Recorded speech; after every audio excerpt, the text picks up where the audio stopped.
Halo teman-teman, assalamualaikum warahmatullahi wabarakatuh. Menurut kalian, kenapa kok bisa Aceh yang jadi target perebutan wilayah? Anehnya, ini konflik dengan orang yang akan sensitif ya, seperti anak atau mantu mantan presiden Jokowi lagi. Ini Pak Bobi ini tahu-tahu sudah dapat surat legal yang bisa mengklaim 4 pulau yang berada kekuasaannya di tanah Aceh. Dari dulu pulau itu katanya memang sudah di bawah kepemilikan Aceh, namun di Kementerian Luar Negeri, Kemendagri, dalam negeri maksudnya, itu berubah, legalitasnya berubah. Seperti halnya sertifikat rumah sudah berpindah tangan. Kalian bisa diskusi di kolom komentar. Lagi-lagi kenapa kok bisa Aceh yang jadi target menurut kalian tuh? Kalian harus nonton video ini ya. Dalam sejarahnya, Pulau Lipan, Pulau Panjang, Pulau Mangkir besar, Mangkir kecil, bahwa itu secara historis memang masuk Aceh, Aceh Singkil. Bahwa letaknya dekat Sumatera Utara itu biasa. Contohnya di Sulawesi Selatan ada pulau yang dekat NTT, tapi tetap Sulawesi Selatan, walaupun dekatnya ke NTT. Itu biasa. Tadi kemarin juga saya berdiskusi dengan Pak Menteri Mendagri Pak Tito mengenai hal ini.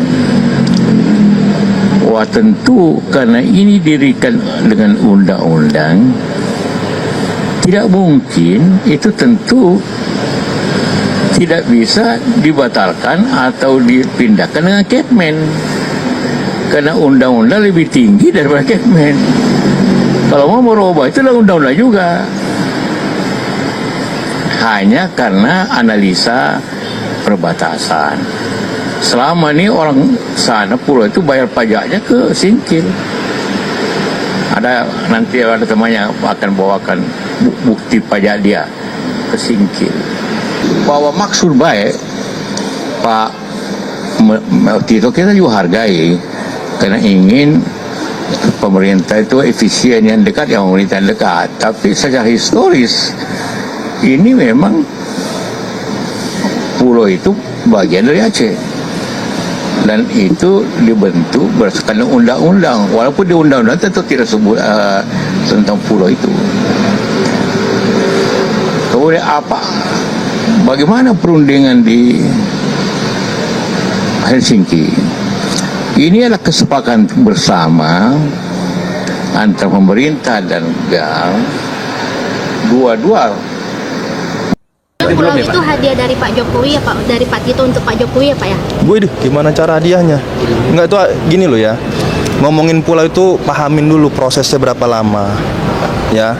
Sesama di Sumut aja. Kita tahu lama ya Bang itu Bang? Ya, coba cari tahu lah. Nanti kalau saya ngomong dibilangin enggak. Disampaikan juga apa saya dengar sudah sangat panjang Bang. Ya sudah sangat panjang. Gimana hadiah itu hadiah apa sih? Emang untuk pulau bisa dipindahin, kok kenapa enggak, kok hadiah buat Pak Jokowi kenapa enggak dihadiahin yang di situ ke Solo aja? Oh, nggak ada penghuninya Pak? Penghuninya ya, setahu saya kemarin saya kan ke sana dengan Bang Masinton, dengan Pak Bupati.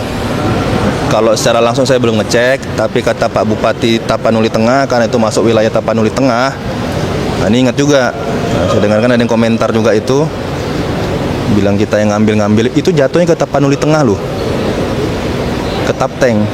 Nah, berarti hadiahnya bukan ke Bobi Nasution, hadiahnya ke Masinton. Itu barang. Kalau mau ngomongin hadiah, karena nanti yang ngelola itu, yang ngeluarin segala macam itu barang, izin segala macam, ke siapa awalnya? Bupati. Nah, jadi jangan ngomong seperti itu. Nanti kok mau tarik-tarik masalah, mau tarik-tarik apa, jangan. Nah, kok mau ngomong tadi masalah ada penduduk atau tidak, yang setahu saya disampaikan Bang Masinton pada saat kami di Aceh kemarin, di perjalanan juga kami sama-sama, tidak ada penghuni tetap. Yang disampaikan Bang Masinton ya, saya juga belum ngecek. Di sana hanya penghuninya nelayan yang mungkin mampir sebentar. Nelayannya baik nelayan yang dari Singkil, baik nelayan yang dari Sibolga ataupun dari Tapteng. Itu yang disampaikan ke saya. Pak, terkait soal Hanya tadi saya sampaikan konfliknya ini kan masalah kepemilikan, ya kan? Ya kalau mau menyelesaikan, ya saya kemarin saya datang ke sana, ayo menyelesaikan permasalahan kepemilikannya, jangan kita bahas di sini, nggak selesai itu barang. Kita bahas di Jakarta, yuk gitu. Kalaupun kita misalnya belum diundang, ya kita lah inisiatif kan boleh. Pak Mendagri saya rasa dengan sangat terbuka menerima siapapun gubernur yang akan berdiskusi dengan beliau, siapapun pejabat daerah yang mau berdiskusi dengan beliau. Saya rasa Pak Mendagri sangat terbuka. Jadi ya kalau mau bahas itu, ayo kita bahas sama yang memutuskan. Jangan kita bahas sama yang nggak memutuskan. Itu tahun 2022 udah diputuskan gitu, capnya keputusan Mendagri tentang nama wilayah itu dan letaknya. Nah tahun 2005 yang April kemarin itu karena hanya pengulangan. Nah namun kemudian mungkin ada pihak yang mungkin menerima, ada yang tidak menerima, ya kita paham lah. Ini kita terbuka juga untuk mendapatkan evaluasi, ya, atau mungkin kalau ada yang mau digugat secara secara hukum betul misalnya, ya kita juga nggak keberatan.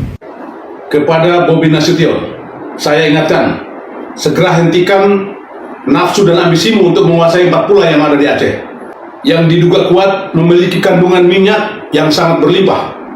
Cukup di Halmahera, Maluku Utara, ada blok Medan yang kamu kuasai.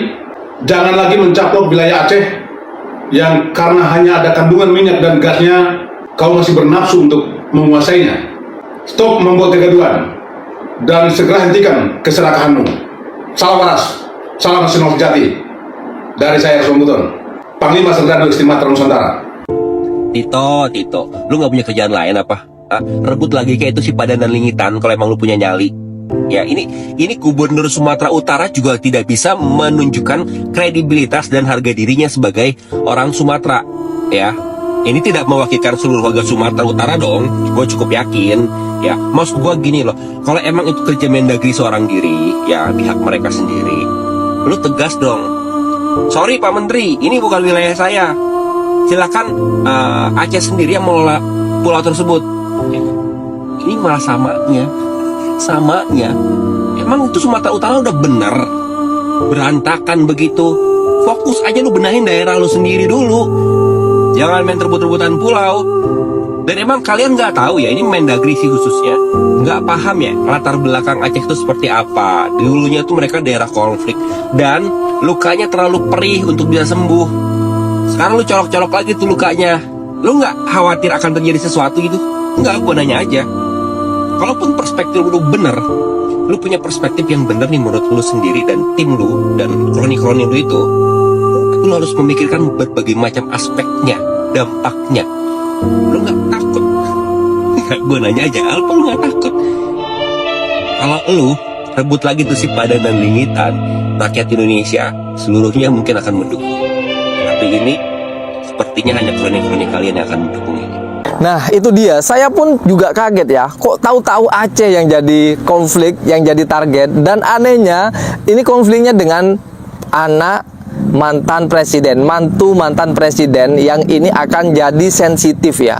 Kalau konflik dengan gubernur-gubernur lain mungkin tidak akan seviral ini. Ini karena konfliknya dengan Bobi, maka tentu ada hal-hal yang bikin curiga. Karena aneh juga ya, yang pulau-pulau biasanya sudah terdaftar dari dulu itu ngikut ke Aceh, tahu-tahu dari surat legalnya Kemendagri yang mengeluarkan itu malah pindah di luar Aceh ya. Ya, yang sekarang ditangani Bobi itu. Dan ibaratnya ini sertifikat rumah tahu-tahu berpindah tangan, berpindah nama. Itu yang bikin aneh. Makanya masyarakat Aceh tadi yang kalian tonton itu tidak terima dan akan memperjuangkan hak-haknya. Menurut kalian bagaimana? Semoga informasi ini bisa jadi pelajaran untuk kita semua dan semoga bermanfaat. Sampai jumpa di video berikutnya. Assalamualaikum warahmatullahi wabarakatuh.